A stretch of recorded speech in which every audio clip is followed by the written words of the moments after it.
अगर अपने शब्दों को ध्यान दे कि मैं क्या बोलता हूं और उसका रिएक्शन सोसाइटी में क्या प्रभाव पड़ता है। आप नए डिजिटल जनरेशन के पेरेंटिंग पे आप क्या बोलना चाहेंगे कि जो नए पीढ़ी आ रहे हैं कि मोबाइल या तो एजुकेशन बॉक्स है या तो इडियट बॉक्स।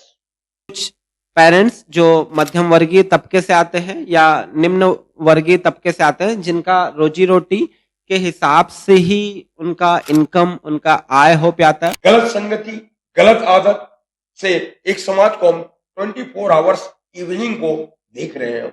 हर जगह शाम को एक ऐसा नजारा देखने को मिलता है, एक ऐसा वर्क का जो बियरेबल नहीं है, बर्दाश्त करने योग्य नहीं है। नमस्कार, आज बियॉन्ड द बुक्स के सेकंड एपिसोड में हमारे साथ सिर्फ एक टीचर नहीं है बल्कि एक ऐसे शख्सियत है जो कई स्टूडेंट्स के लाइफ को शेप किए हैं, एक अलग ही ऑरा फॉर्म किए हैं अपने लाइफ में।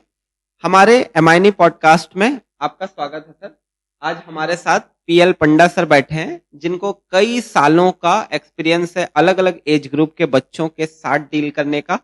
उन्हें स्कूलिंग का एक्सपीरियंस है, उन्हें कोचिंग का एक्सपीरियंस है और कई स्टूडेंट्स को मेंटरशिप किए हैं वो अलग अलग लेवल पे।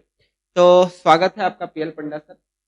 यस, पहले तो मैं एमआईनी एमआईनी जो एप्स उसके लिए मैं धन्यवाद देता हूं, Nikhil thank you and Amit. इन दोनों ने मिलकर एक नई दिशा, एक नई जीवन यापन करने के लिए, not only for education, education को किस तरह से अपने लाइफ में इंप्लीमेंट करें, इसके लिए उन्होंने एक सोचा और उसका मूर्त रूप देने के लिए उन्होंने कोशिश किया। इसके लिए मैं बधाई देना चाहता हूँ, इनकी सोच को, इनके थॉट्स को, इनकी आइडिया को। और मैं ये चाहूंगा ईश्वर उनको इतना ब्लेस दे, इतना ग्रेस दे कि आने वाले पीढ़ी जो है, जो पुअर से पुअर रीच अपना एक एरिया बना लेता है, लेकिन पुअर बच्चा बहुत ही स्ट्रगल करता है, उसके बावजूद उसको न जाने कई प्रकार के पापड़ बेलना पड़ता है और अपने लाइफ को सेटल करता है। इसके लिए शायद इन्होंने, मैं सोचता हूं कि मेरे को लग रहा है it is a my individual कि वो उनके लिए खास करके स्पेशलाइज उन बच्चों के लिए जो दूर दराज आज ऑफलाइन में ही है, उनको ऑनलाइन में लाकर एक एजुकेशन का प्लेटफॉर्म देना चाहते हैं और उनकी जीवन को ब्राइटनेस बनाना चाहते हैं। एकदम सर। सर मैं आपसे पूछना चाहूंगा सर, जो इतनी लंबी आपकी जर्नी रही उसकी शुरुआत कैसे हुई थी सर? कैसे आपने टीचिंग ज्वाइन किया था? कौन आपको पहला मोटिवेशन दिया था कि आप टीचर बने? हाँ, आपने बहुत ही अच्छा क्वेश्चन किया। मेरी डिफेंस में थी, आज निखिल बता रहा हूं आपको, मेरी डिफेंस में सिलेक्शन भी हो गया था एट रायपुर। अच्छा सर। 91 की बात थी।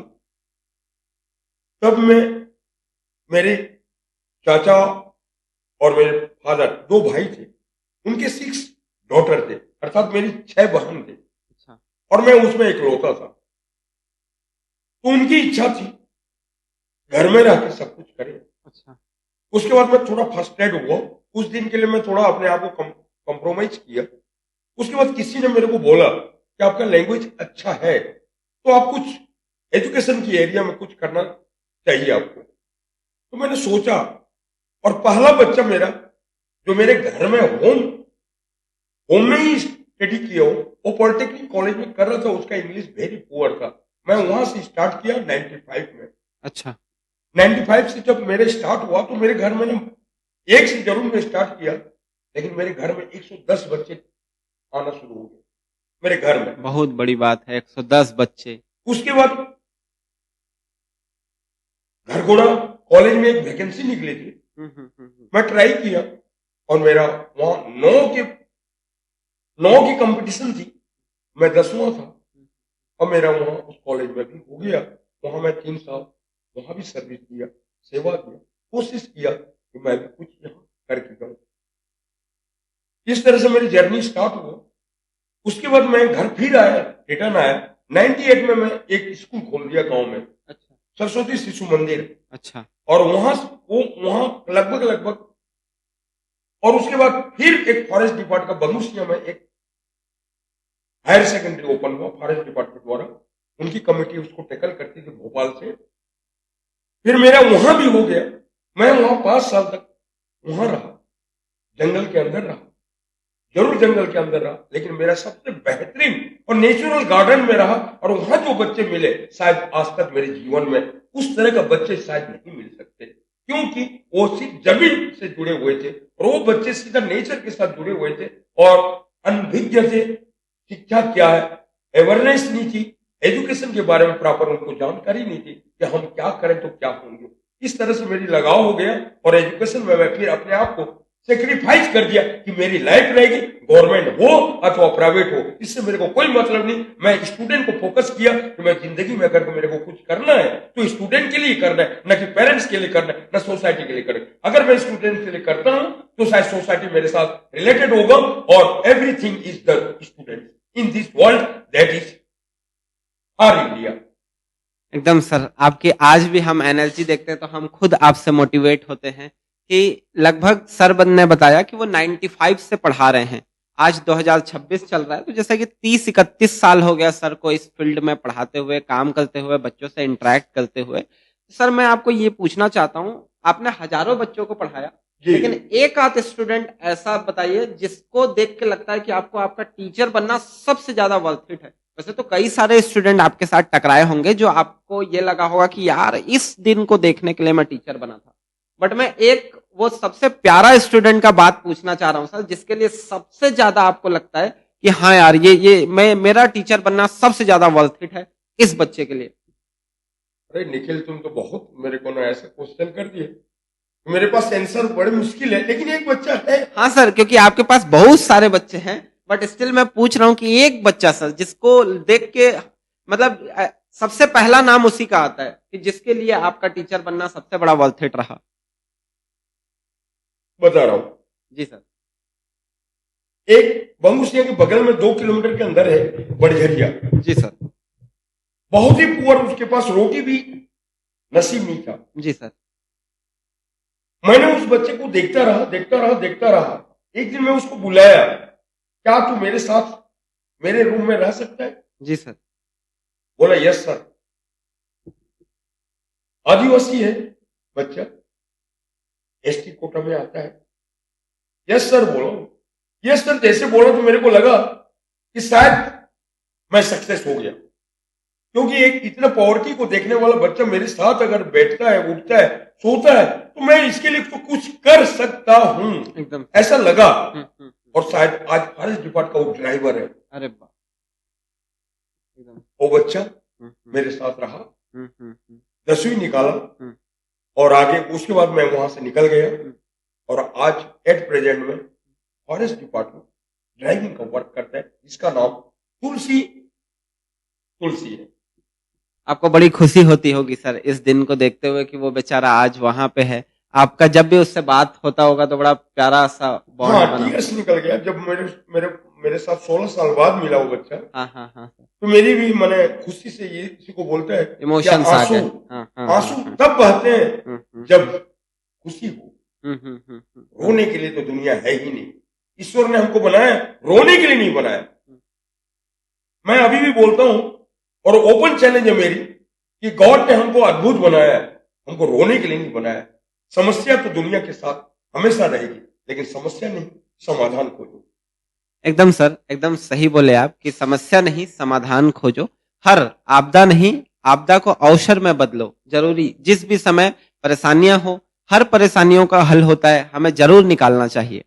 मैं आपसे पूछना चाह रहा हूं सर कि आप इतने स्कूल में पढ़ाए, इतने कॉलेजेस में पढ़ाए, कोचिंग पढ़ाए, हर तरीके से बच्चों को डील किया। अपने पूरे टीचिंग करियर को अगर कुछ 2-3 लाइनों में अगर आप उतारना चाहेंगे तो वो कौन से 2-3 लाइन्स होंगे या कौन से 2-3 शब्द होंगे जो पूरा 30 सालों का आपका निचोड़ होगा?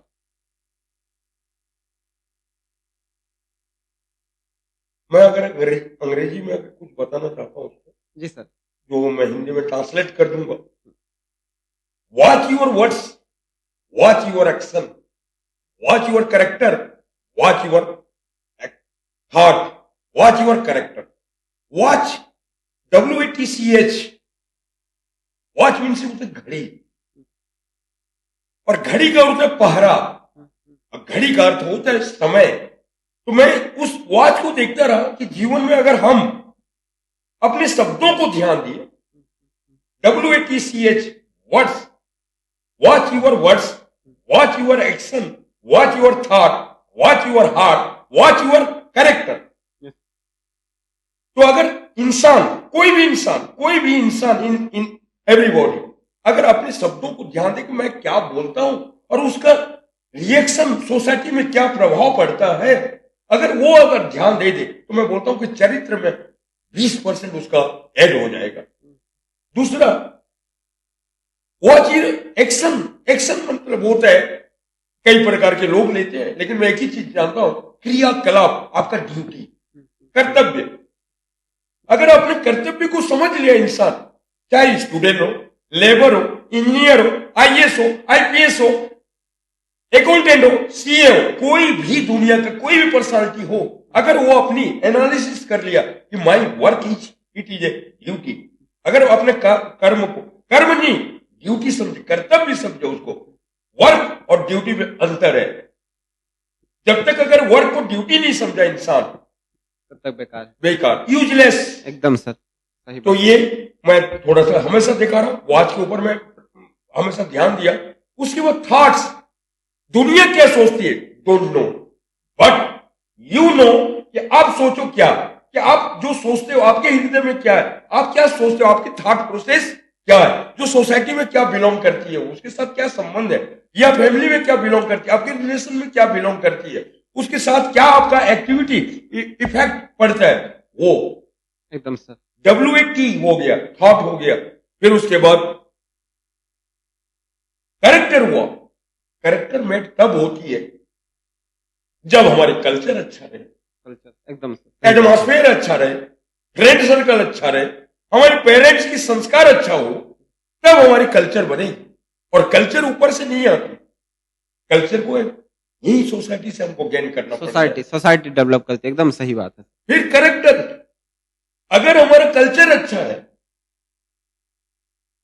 तो हमारा कैरेक्टर अच्छा होगा ही। और एक स्टूडेंट को कल्चर अच्छा बनाना चाहिए, कैरेक्टर ऑटोमेटिक होगा, उसके बाद उसको सर्टिफिकेट इस दुनिया में कोई भी बोर्ड रोक नहीं सकती, चाहे सेंट्रल बोर्ड हो चाहे स्टेट बोर्ड हो। CCC, तीनों C, कल्चर, कैरेक्टर और सर्टिफिकेट। एकदम सर, सही बात। सर मैं आपसे पूछना चाहता हूं, जैसे कि मैं और पंडा सर एक नया प्रोजेक्ट स्टार्ट किए हैं, जिसमें हम आपको उसका सबसे मैन समझते हैं कि मतलब आप ही इसमें सबसे बड़ा रोल प्ले करेंगे, क्योंकि आपका इतना सालों का एक्सपीरियंस है।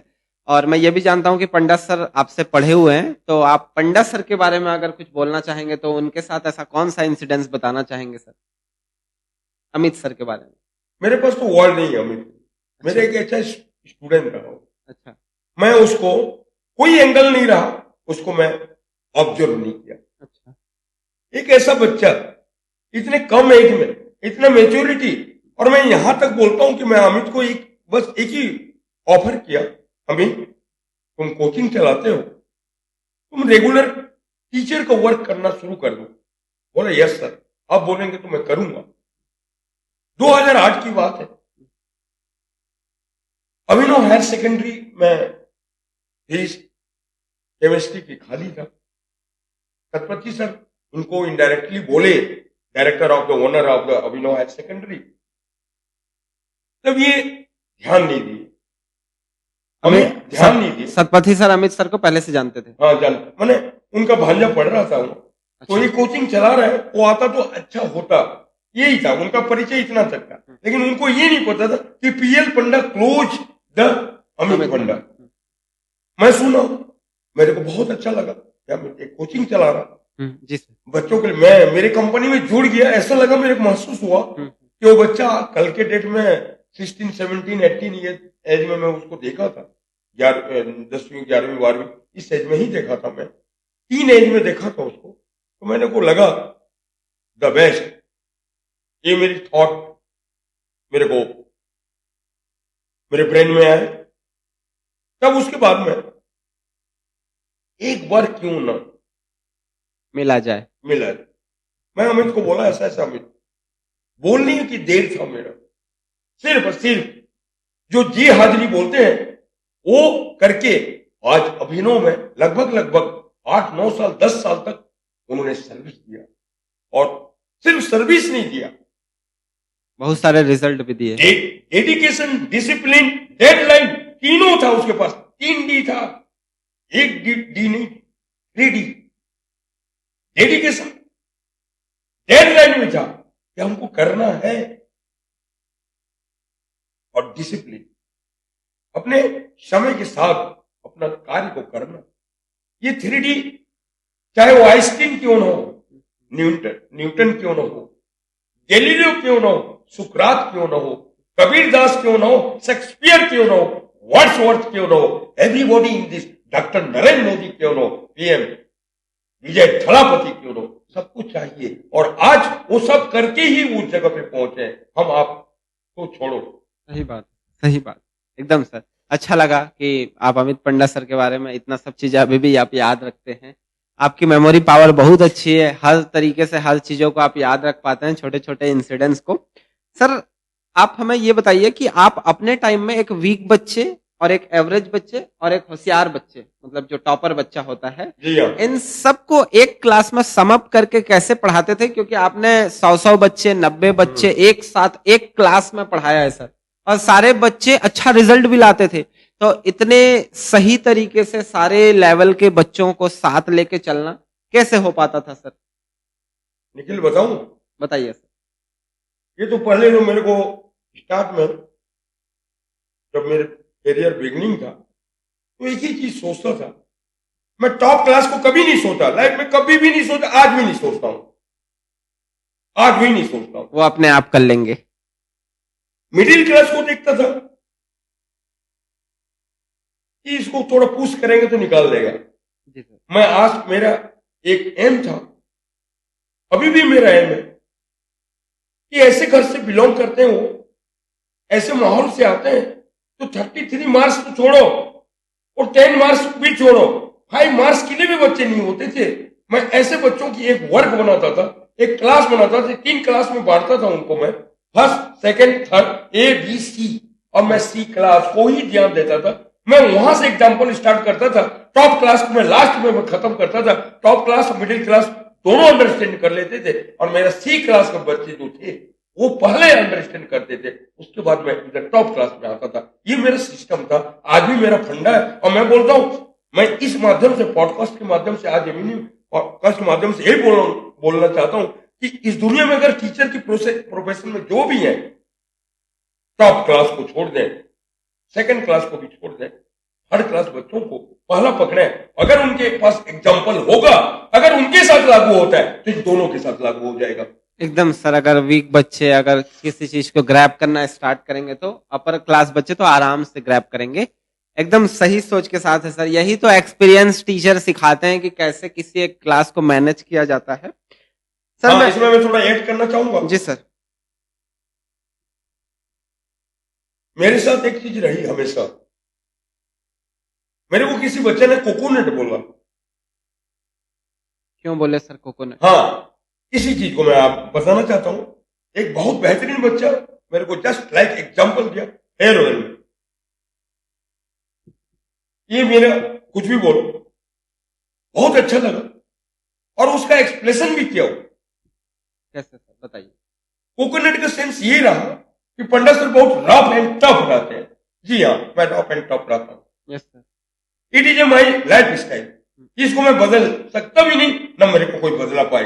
गॉड भी आएगा तो मैं रिक्वेस्ट करूंगा कि सर थोड़ा सा मेरे से साइड हो जाइए, क्योंकि मेरा ये वे है, मैं बना हुआ ब्रांड हूँ। हाँ, मैं बस, तो ये था उनका बोलने का था कि ऊपर से बहुत टॉप और रफ लगते हैं, लेकिन अंदर से है ही नहीं। एकदम सर। तो मैं बोला कैसे? सर बोला एक एग्जाम्पल दी हो, एक बच्चे का फी नहीं था, और आप क्या बोले मालूम? बोले मेरे नाम से कटवा लेना जा। ये शब्द आप बोले थे, मैंने वहां सुनी थी। एकदम सर। कब सुनी थी सर? ये वो 2 साल पहले सुनी थी मैं, और तब से मैं उस दिन से मैं देखी कि इंसान है क्या, टीचर है या कुछ और है। सबके सामने वो बोली तो मेरा मन, मैं बोला इसी दिन का इंतजार करता हूं मैं। आज यही कल्चर, यही संस्कार, यही थॉट प्रोसेस होना चाहिए इंसान में। अगर सोसाइटी में अगर इस तरह का आपने अपने ब्रेन को आगे बढ़ाया तो मैं सोसाइटी एक ब्यूटीफुल बनेगा। हमेशा ब्यूटीफुल बनाने के लिए ही गॉड ने हमको भेजा है, न कि सैडेस्ट दुनिया को बनाने के लिए भेजा है। एकदम एकदम सर, मैं ये देखने की कोशिश करता हूँ कि हमारे जो बच्चे हैं ना, खासा हिंदी मीडियम के बच्चे, हाँ वो दो स्तरों पे बटे हुए हैं। एक जो शहरों के महंगे स्कूल हाँ जिसमें कुछ अच्छे टीचर हैं, एक ग्रामीण अंचल के थोड़े सस्ते स्कूल जिसमें सभी शिक्षक भी उतने कैपेबल नहीं है कि वो बच्चों को सही तरीके से सभी चीजों को एक्सप्लेन कर सकें, जिससे बच्चे बड़े प्रॉब्लम फेस करते हैं सर। जी कुछ पेरेंट्स जो मध्यम वर्गीय तबके से आते हैं या निम्न वर्गीय तबके से आते हैं, जिनका रोजी रोटी के हिसाब से ही उनका इनकम, उनका आय हो पाता है, और जिस हिसाब से आय होता है उनके व्यय का अनुपात भी उसी हिसाब से होता है। तो वैसे बच्चों के लिए आप अगर किसी एक पद में होते तो आप क्या स्टेप लेते सर? मतलब मेरा पूछने का तात्पर्य है कि शिक्षा के स्वभाव में आप एक दो परिवर्तन जो आप करना चाहोगे इतने सालों के अनुभव में, 30 सालों के बाद अगर आपको शिक्षा स्तर पे कोई पद दिया जाए, तो आप कौन कौन से परिवर्तन देखना चाहेंगे अपने स्टेप से? पहली बार तो मैं एक सर्वे करवाता जी सर। जिसमें रियल में उनका इकोनॉमिकल क्या है। दूसरी बात, बच्चों की जो विल पावर है, इच्छा शक्ति है, सबकी अलग अलग होती है, उसको मैं एनालिसिस करता अगर मेरे को ये मौका मिलता तो। सर लेकिन मास में कैसे पॉसिबल है ये? हम तो भीड़ की बात कर रहे हैं ना, हमको छत्तीसगढ़ स्तर पे बात कर रहे हैं। जी तो हर स्टूडेंट्स के साथ तो इस तरीके से सर्वे किया नहीं जा सकता। नहीं जा सकता। अगर एक लिमिट एरिया की मैं बात कर रहा था, जी एक सर। लिमिट एरिया में ये मैं करता, जस्ट लाइक स्कूल, है ना। अगर ये मॉस इलाका में जैसे आपने बोला, तो मैं एक ही चीज बोलूंगा कि इनको कम से कम चीप में, सस्ते कॉस्ट में, सस्ते कॉस्ट में, जो आज के डेट में वो जो डेली नीड का भी खर्च ना हो। और आप लोगों ने जो स्टार्ट किया, मैं उसको जानता हूं कि डिजिटल की दुनिया में आप लोगों ने जो कदम उठाया है, ये तो 1000 कदम बढ़ेगी। पहला कदम है, ये अभी स्टार्ट है। मैं ये मेरी सिर्फ एक ही चीज नहीं है, मेरी चैलेंज भी है।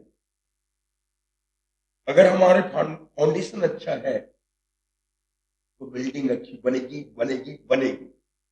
एकदम सर। जैसे कि मैं अभी आप बोले भी कि सस्ते कॉस्ट पे प्रोवाइड कराएंगे, मैं और पंडा सर ये प्लान किए हैं कि हम एकदम सस्ते कॉस्ट पे, कोई भी पेरेंट्स, कोई इवन बच्चा, किसी को भी किसी भी प्रकार का दबाव नहीं पड़ेगा इस पैसे में। हम लोग 999 रुपए में पूरा 12वीं का फिजिक्स, केमिस्ट्री, मैथ्स, जी इतना बड़ा सेक्शन होता है सर, तीनों सब्जेक्ट हम पढ़ाएंगे। अगर आप सही तरीके से कैलकुलेट करेंगे तो दिन का 1 रुपए एक सब्जेक्ट का पड़ता है जी सर। जी जी दिन का जी 1 रुपए एक सब्जेक्ट का, मतलब जैसे 365 दिन के हिसाब से भाग भी करोगे तो 3 रुपए भी नहीं पड़ रहा है। जबकि हमारे टीचर्स और टीम पूरा साल भर मेहनत करेंगे बच्चों के लिए। बच्चा किसी एक सेक्शन के लिए भी हमारे पास आएगा कि उसे किसी चैप्टर वाइज डाउट है, या उसे चैप्टर वाइज कुछ डेरिवेशंस नहीं बन रहे हैं, या उसे मैथ्स में प्रॉब्लम है, तो भी मेरे ख्याल से 999 रुपए इतना कम कॉस्ट है कि कोई भी आराम से उसे बियर कर सकता है। कैसे सर? आराम से। बस ये सीधा सीधा एक ही बात है, एक ही चीज दिखाई दे रहा है इसमें, जिनको कोई नहीं देखता। जी सर। आज रिमोट एरिया में जो है, जी सर। और छत्तीसगढ़ एक ऐसा इलाका है, कुछ डिस्ट्रिक्ट को छोड़कर बहुत सारे ऐसे जिले हैं जहां उनको प्रॉपर एजुकेशन नहीं मिल रहा है। प्रोवाइड नहीं हो रहा है। गवर्नमेंट चाहे भी कितना भी ट्राई करे,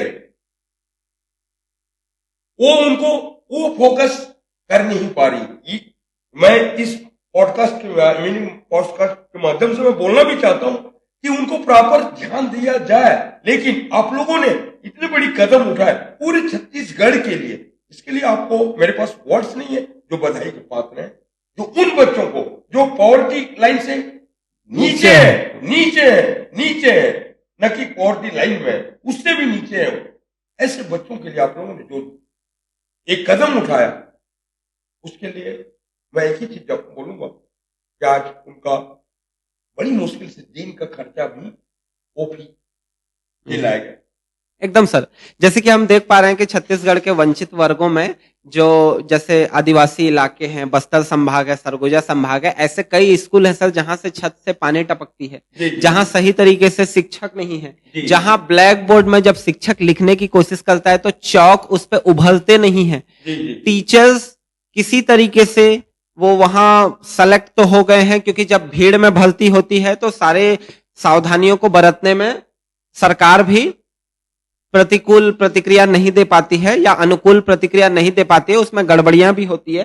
तो इसका जो बच्चे सफर करते हैं सर, कि बच्चों को सही तरीके से फिजिक्स समझ नहीं आ रहा है, बच्चों को सही तरीके से केमिस्ट्री समझ नहीं आ रहा है, बच्चे मैथ्स में सफर कर रहे हैं, हम पूरा इसको फोकस करके हम चाहते तो सर इसका फीस हम 2000-3000 तक भी रख ही हाँ। सकते थे, लेकिन हमारा इतना बड़ा सेटअप है और इतने एक्सपीरियंस टीचर है सर, आप हमको जानते हैं जी। कि हमने लगभग क्या किया है। तो हमने टॉप 10 दिया है सर, 6 टॉप 10 दिया है हमने, जी। ठीक है। तो इसके बाद हम इतना बड़ा कदम इतने लोएस्ट कॉस्ट पे उठा रहे हैं, तो इसके बारे में आप क्या बोलना चाहेंगे सर? मैं इसके बारे में एक ही चीज बोलना चाहूंगा, सीधा सीधा एक ही शब्द बोला जाए जी सर। कि आपकी जो गोल है, आप लोगों के जो, मैं जहां तक मेरी इंडिविजुअल थिंकिंग है, social service first priority of the education. हाँ सर, इसका कोई हमारा इकोनॉमिक गोल नहीं है। हाँ, इकोनॉमिक गोल इस तरीके से कि हमको इससे पैसे नहीं चाहिए सर, हम वेलफेयर के लिए स्टार्ट कर रहे हैं जी, social welfare, social welfare sir. हर बच्चा जो भी हमसे पढ़ना चाहेगा या वाकई में उसे जरा भी डेडिकेशन होगा, वो आराम से पढ़ सकता है सर। इजीली। हमने सारा एनिमेटेड कंटेंट बना के रखा है जी। तो आप बताइए सर कि आप हमारे एमआईनी के लिए क्या सोच रखते हैं, आप कैसे इसको लोकल बच्चों तक पहुंचाएंगे, पेरेंट्स तक पहुंचाएंगे? मैं, मेरा जी सर। मेरा विचार, मेरी आइडिया, मैं जमीन से जुड़ा हुआ व्यक्ति हूं। एकदम सर। मैं स्काई की ओर सोचता नहीं। यदि एक बार बोला जाए, इंसान की सबके अलग अलग फितरत होता है, एकदम सर।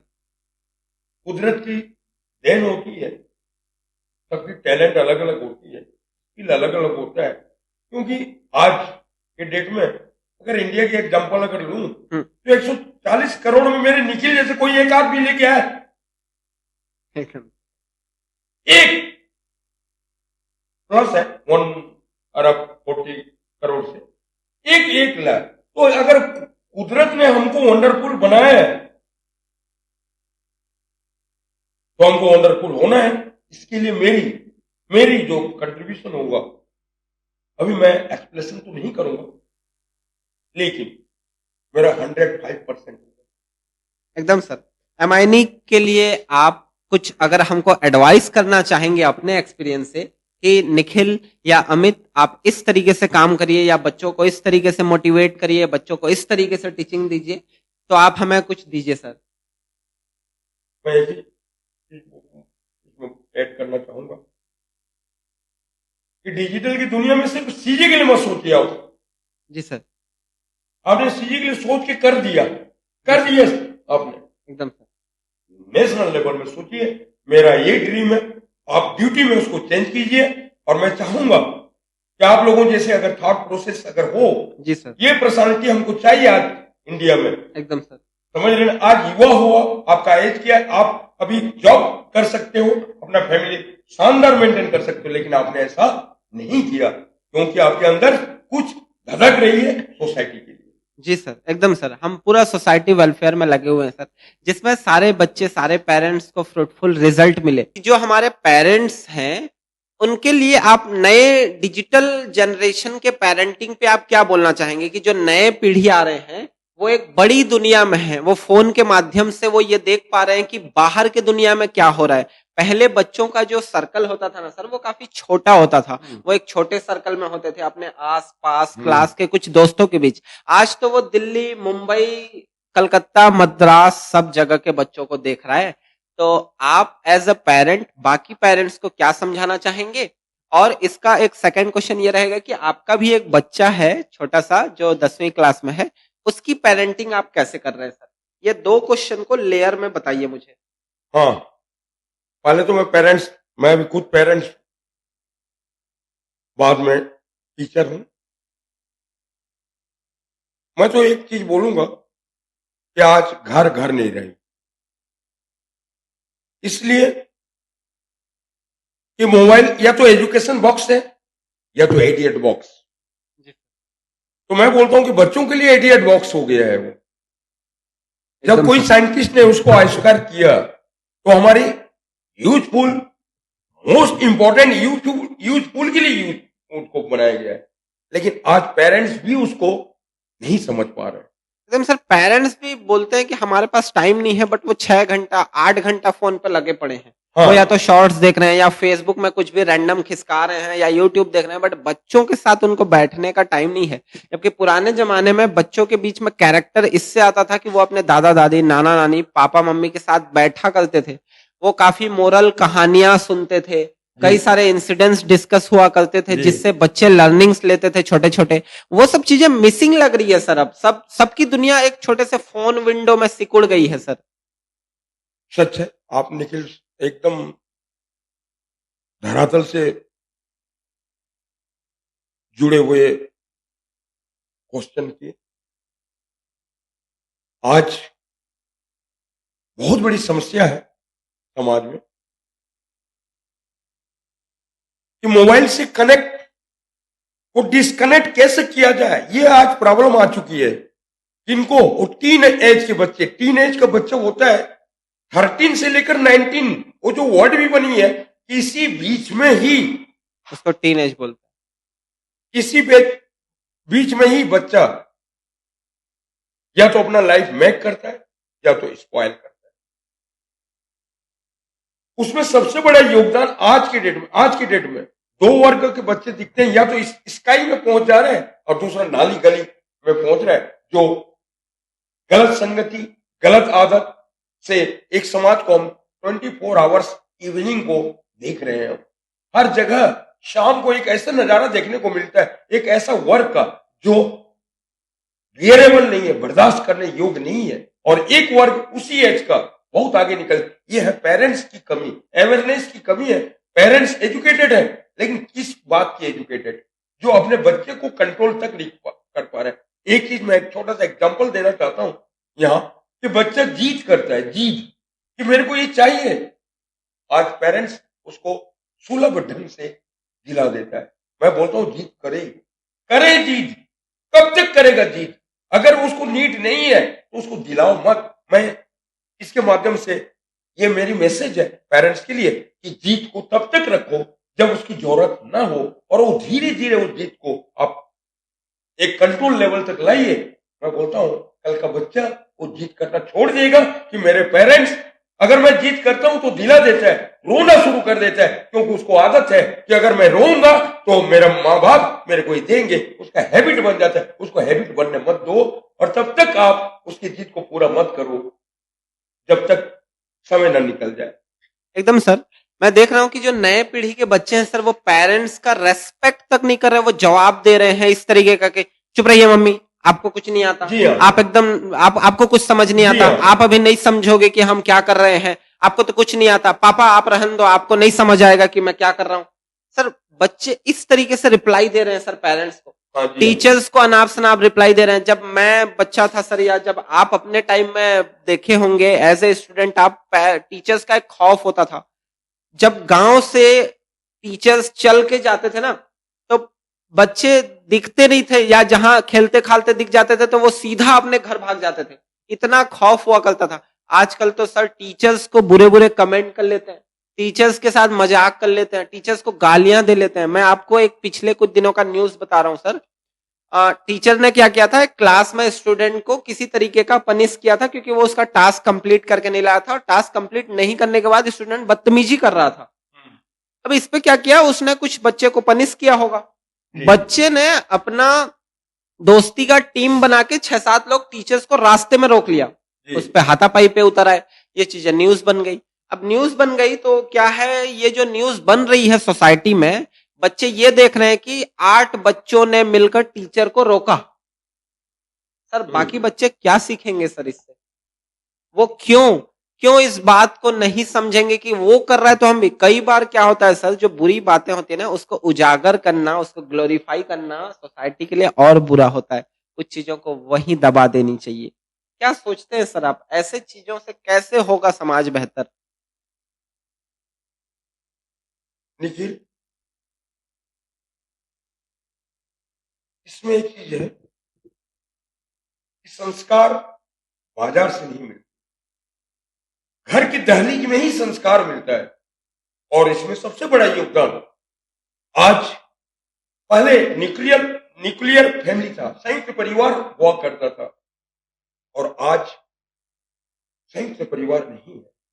लेकिन फिर भी एक फैमिली में 4, 5, 6, 2 बच्चे मिलाकर 4, 5 तो कम से 4-5 कम लोग है। आते हैं। लेकिन मैं बोलता हूं कि उन पेरेंट्स को बोलो कि एक साथ आप कब बैठते हो।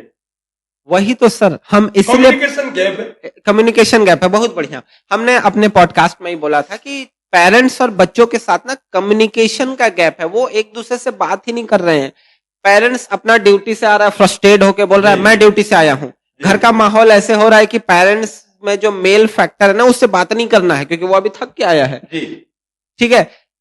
पेरेंट्स खुद ये नहीं समझ रहे हैं कि उनका जो सबसे बड़ा एसेट है वो उनका बच्चा है, न कि उनका ड्यूटी है, न कि उनका थकावट है, न कुछ है। अगर उनका बच्चा एक नेक इंसान, एक अच्छा इंसान बन जाता है तो उसकी पूरी जीवन सफल हो जाती है। तो आप अपने बच्चे को सफल बनाने के लिए क्या क्या स्टेप लेते हैं सर आज के डेट में? मैं पहली बात तो मैं अपने जीवन में जो अनुभव किया, आज छोटा सा एग्जांपल, मैं किसी को पूछा था कि आपको ताजमहल को पढ़ाना है और सभी बच्चे को समझाना है। ये नहीं बोला, मैं बोला कि जो क्लास का सबसे मंद बुद्धि है उसको समझाना है आपको, और ताजमहल के बारे में उससे आपको 4 नंबर का 4 नंबर लेना है। तो क्या करेंगे आप? जी सर। तो सामने वाला एक ही चीज बोला, सर मैं उसको अच्छे तरीके से पढ़ाऊंगा। फिर मेरे को क्वेश्चन किया कि आप क्या करेंगे जो उस बच्चे को समझ में आ जाएगा। मैं एक ही चीज कराऊंगा उनको। मेरे जीवन में एक ही लक्ष्य होता है कि इस दुनिया में अगर लर्निंग का प्रोसेस अगर है तो seeing, first seeing after reading. एकदम फर्स्ट सर। थिंग मतलब मैं अगर उसको ताजमहल लेकर, अगर आगरा लेकर को घुमा देता हूँ एक बार, ऐसे मनोरंजन के लिए एकदम उसको सर। पिकनिक पार्टी की तरह मैं ले गया और मैं उसको एक बार दिखा देता हूँ, मैं बोलता हूँ वो सी क्लास क्या, वो डी क्लास का भी स्टूडेंट रहेगा तो ताजमहल के बारे में आपका टॉप 10 वाले बच्चे से वो अच्छा रहेगा। तो ये मेरे कहने का अर्थ ये है कि किसी भी चीज को आप प्रैक्टिकल सी करवाइए, लुक एट, उसको दिखाइए, उसके बाद उसको वर्क कीजिए। एक इमेजिन करता है, आइंस्टीन ने बहुत अच्छा बात बोला था, एक कोटेशन है मेरे को याद है अभी भी, और मेरे शायद लाइफ में वो पार्ट ऑफ लाइफ बन चुका है। एकदम sir. Imagination is the more important than knowledge. सही बात। Imagination is the more important than knowledge, अर्थात कल्पना ज्ञान से बढ़कर होती है। एकदम सर। इसीलिए एमआईनी हर बच्चों को लोएस्ट कॉस्ट पे सब दिखा के पढ़ा रहा है एनिमेटेड कंटेंट। ठीक है सर। तो आप हमारे लिए बहुत अच्छे से सारे टाइम निकाल के हमें मेंटरशिप किए सर। आप हमेशा हमारे लिए ऐसे करते रहिएगा, हम आपसे यही उम्मीद करेंगे। अगर आप लास्ट कुछ शब्द बोलना चाहेंगे हाँ। हमारे लिए तो आप कुछ सम अप करिए बस सर। मैं यहाँ स्टूडेंट्स के लिए एक मैसेज है मेरा, जो भी जहां भी जैसे भी हैं, अगर इस पॉडकास्ट को देखेंगे या देख रहे होंगे या इन फ्यूचर में वो देखेंगे तो एक चीज है, विद्यालय एक होता है, टीचर एक होता है, स्टूडेंट के ग्रुप भी एक होता है, बुक एक होती है, टीचिंग मेथड भी सामने वाला एक होता है, लेकिन सक्सेस कुछ लोग होते हैं। एकदम सर, क्योंकि कुछ लोग ही डिसिप्लिन्ड मैनर में सबको कैच कर पाते हैं कि टीचर क्या डिलीवर करना चाहता है।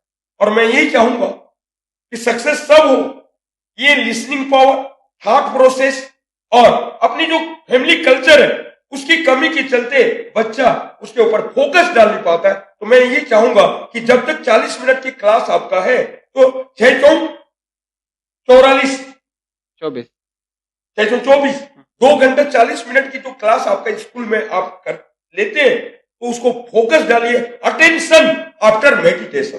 पहले आप ध्यान दीजिए, उसके बाद अपने आप आत्मसात कीजिए। आपको कोई भी दुनिया में रोक नहीं सकता सक्सेस से। सक्सेस के आसपास रहेंगे, मंजिल मिले अथवा न मिले, मंजिल की राह आपको जरूर मिल जाएगी और आप सफल हो जाएंगे। एकदम सर, अगर कोई भी बच्चा डेडिकेशन के साथ कोई स्टेप लेगा तो जरूर उसको सफलता मिलेगी सर। नहीं मिलके कहाँ जाएगी, धीरे धीरे सब चीज हो जाता है। तो इसी के साथ आज हम लोग अपना पॉडकास्ट खत्म करते हैं। Thank you PL Panda sir. मैं एमिनी को ए लॉट ऑफ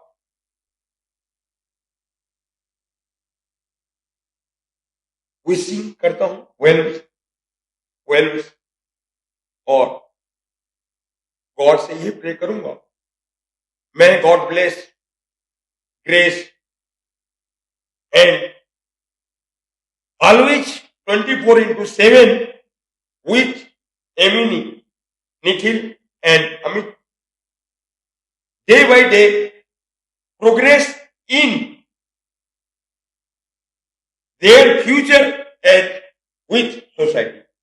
Thanks.